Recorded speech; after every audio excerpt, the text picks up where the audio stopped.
सबलाई जय मसीह, प्रेज the lord. मेरो नाम चाहिँ सम्झना हो, म चाहिँ नेपालबाट छु।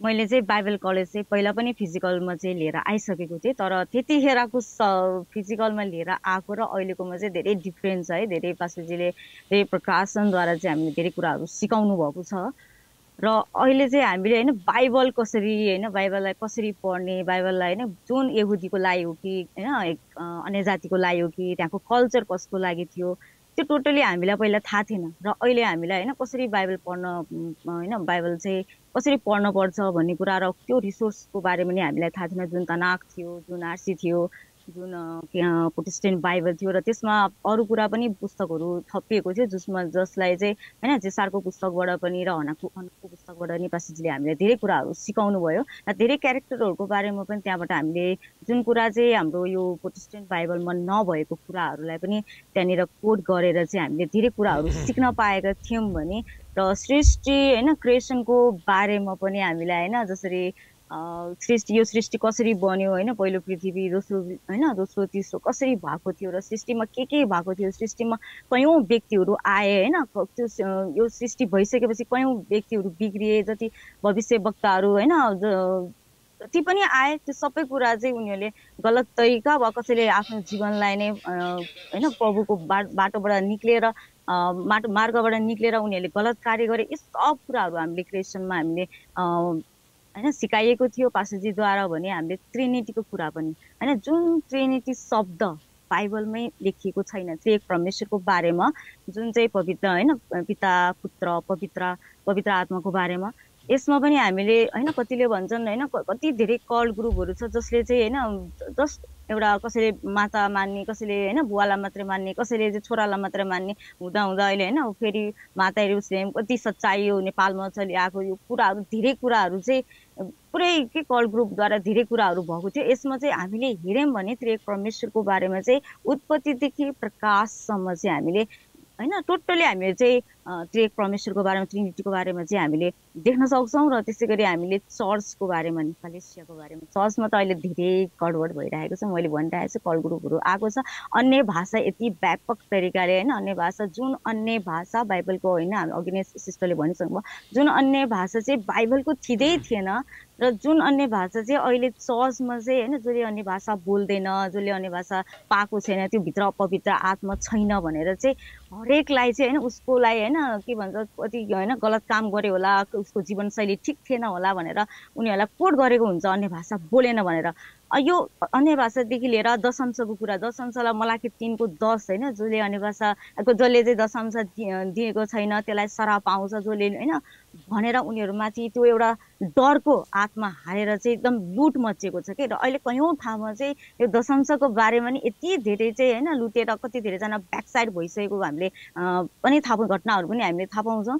र त्यस्तै गरी बत्तिसमाको कुरामा नि बत्तिसमा पनि एकदम अजीब होइन एकदम डिफ्रेन्ट खालको, कोहीले चाहिँ के भन्छ पिता पुत्र पवित्र आत्मा बत्तिसमा दिइराखेको छ भने कसैले चाहिँ होइन ओन्ली जिजसको नाम मात्रै बत्तिसमा दिएको छ। अहिले हुँदा चाहिँ मैले एउटा नयाँ पनि सुनिरहेको थिएँ कि खुद आफै बत्तिसमा लिने पनि मैले सुनिरहेको थिएँ। यस्तोसम्म टिचिङ अहिले कहाँबाट कसले सिकेर आउँछ हामीलाई थाहा छैन। हामी त परमेश्वरलाई धन्यवाद दिन्छौँ किनभने अहिले पास्टरजीबाट हामीले धेरै कुराहरू जुन अद्भुत तरिकाले यो 7औं दिनमा जुन कुरा मैले पहिला सिकेको थिइनँ त्यो कुरा फेरि यसमा एड भएको छ है।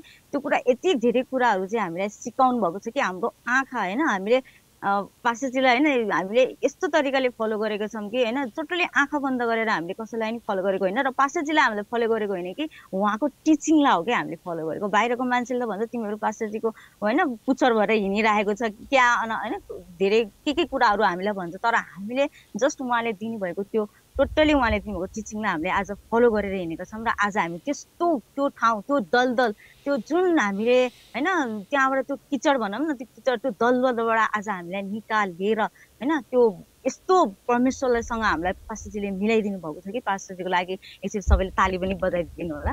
र त्यसपछि हामीले ट्राभेर्नकलको बारेमा पनि होइन एकदम अद्भुत तरिकाले जुन होइन 1450 BC यो पृथ्वीमा घटेको थियो ट्राभेर्नकलको बारेमा जुन चाहिँ त्यो मूसाद्वारा त्यो एउटा कपी भएको थियो त्यो ट्राभेर्नकलको बारेमा अद्भुत तरिकाले पास्टरजीले हामीले सिकाउनु भयो जुन चाहिँ ह्युमन बिगसँग जोड दिनुभएको थियो। मलाई त्यो सुन्दाखेरि यति खुसी लागेको थियो कि जुन हामीले ट्राभेर्नकलको बारेमा आजसम्म होइन मैले यस्तो तरिकाले कहिले पनि यो ट्राभेर्नकलको बारेमा कहिले पढेकै थिइनँ कि पुरानो करार र होइन हरेकले भन्नुहुन्छ पुरानो करार यति बोरिङ लाग्छ कि पढ्नलाई, त्यो के बुझ्नै नसकिने कहाँको के हो भनेर हामीलाई बुझ्नै गाह्रो हुन्थ्यो। तर पनि पास्टरजीले यति सजिलैद्वारा होइन त्यो पिक्चरहरूद्वारा हामीलाई चाहिँ यति सजिलोद्वारा ट्याबर्नेकलको बारेमा चाहिँ हामीलाई सिकाउन हामीलाई उहाँले एकदमै सहायता गर्नुभयो। परमेश्वरलाई धन्यवाद दिन्छु र पास्टरजीलाई धन्यवाद दिन्छु। त्यसपछि हामीलाई जुन ऱ्याप्चर होइन ऱ्याप्चरको बारेमा नि बाहिर त धेरै एकदम के हरेकले कसैले ऱ्याप्चर हुँदैन भन्छ, कसैले पोस्ट ऱ्याप्चर भन्छ, कसैले मिड ऱ्याप्चरको बारे भन्छ। तर हामी कलेसियाको लागि चाहिँ एउटा मात्रै ऱ्याप्चर थियो कि प्री ऱ्याप्चर थियो। त्यति बेला चाहिँ होइन प्री ऱ्याप्चरमा हामी कलेसियाहरू उठाइ लगिन्थ्यो।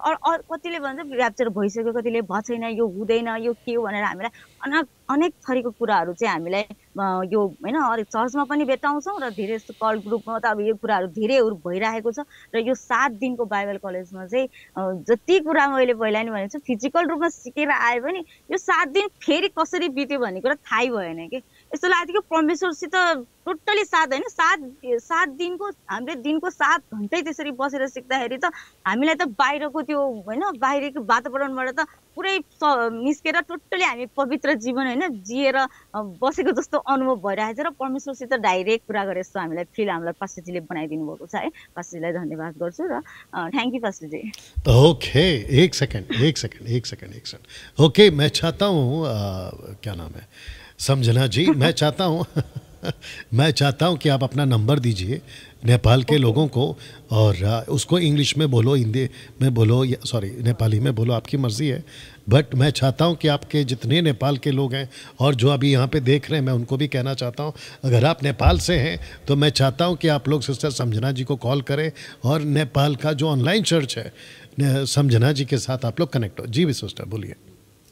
ओके पास्टरजी, अभी ऐसी जतिजना पनि नेपालबाट देखिराख्नु भएको छ है, हेरिराख्नु भएको छ। मैले पास्टरजीलाई नै मर्निङको टाइममा भनिसकेको थिएँ, मैले नेपालको लागि भनेर मैले जति सक्दो होइन पैसाको टेन्सन नलिनु होइन, हामीलाई शिक्षाको चाहिँ एकदमै खाँचो छ भनेर मैले नेपालको लागि टोटली फ्री गरिदिएको थिएँ। त्यही पनि कतिको समयको कारण नमिलेर वा कतिजनाले चाहिँ अब एकदम हल्कामा लिनुभयो होला, के नै सिकाउँछ होला भनेर सायद हल्कामा लिएर पनि जुट्नु भएन होला।